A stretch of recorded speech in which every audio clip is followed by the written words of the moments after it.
Color correction and color grading. This is how not to do it. That's better. Color correction and color grading are really important skills to learn if you really want to bring your films to the next level. If you're serious about film and video production, there should be some level of color grading and color correction in every project that you do, even if it's just a little bit. Today on Digital Film Dojo, we're going to go over the differences between color correction and color grading and the best practices to use for them to make your films look awesome. My name is Brian, and I'll be your sensei for today.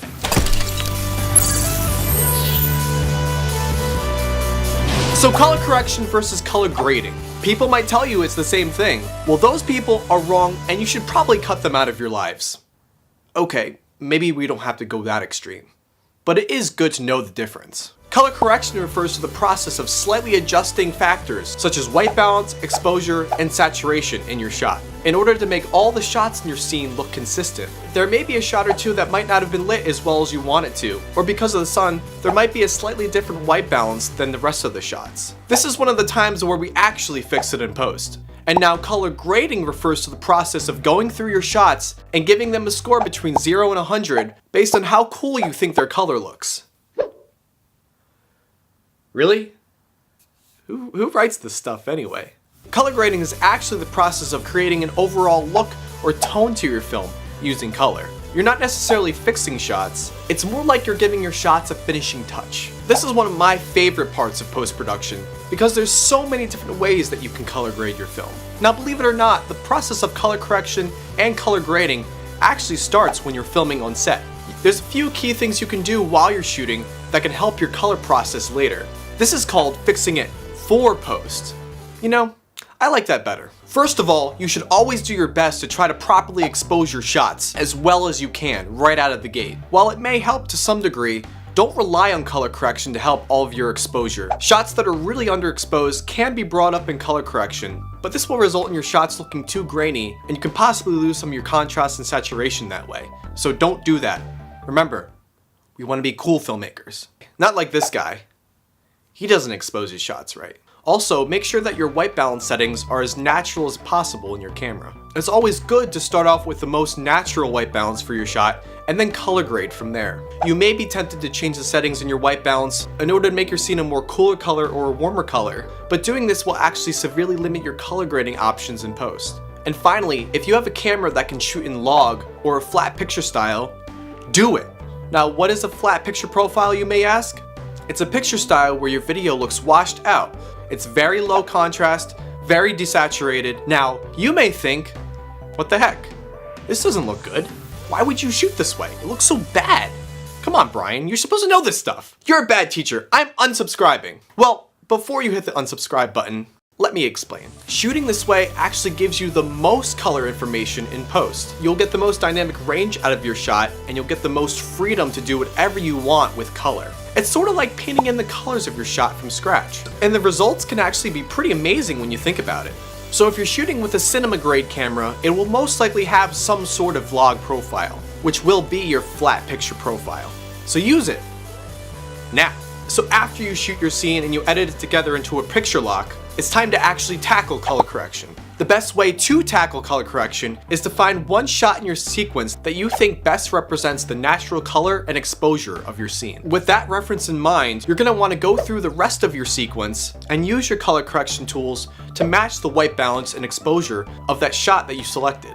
If there's any shots that you think are too bright, bring the exposure down. If one shot seems too blue, adjust the color temperature a bit. For some shots, you might not have to do a whole lot. But if you're working with flat footage, this is a good time to add some simple color correction and saturation into your shot in order to get a more accurate picture of the natural colors and exposure. It's sometimes kind of hard to tell when you're shooting in log. Also, if you're shooting in log and you're showing someone your footage, it's a good idea to add some color and saturation to it before you show them, so they won't be all like, oh, where's the color? Oh, I thought you were good at this, blah, blah, blah. Now, when you're done color correcting all your shots, it's time to move on to color grading. This one gets an A, this one gets a B, this one, C.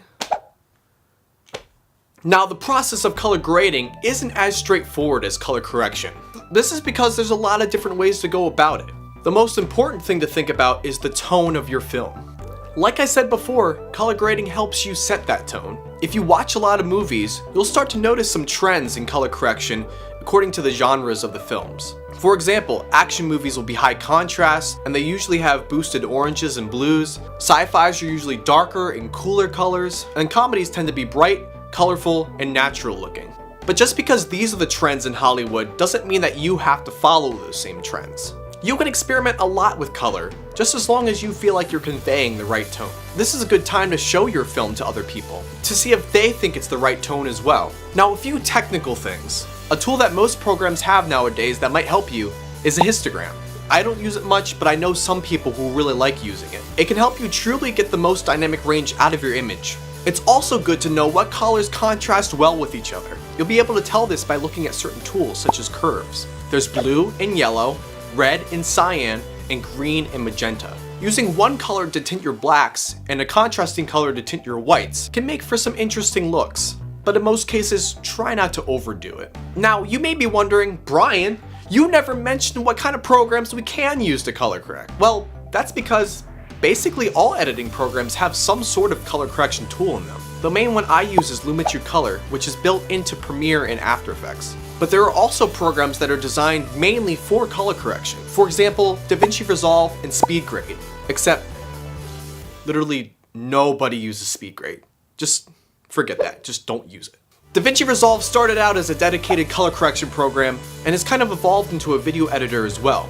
But its main strong point is color correction, color grading. It has advanced tools to optimize your color correction process, but something to consider if you're going to use this. You're most likely going to have to transfer your footage from your editing software to DaVinci Resolve, which sometimes can be a bit tricky, especially if you're using a lot of visual effects in your project. Resolve does have its own editing interface, but it's not as optimized as some of the main video editing programs. Resolve is also good software if you're going to be shooting in RAW, because it can handle most RAW files directly, and you can make proxies of your footage really easily.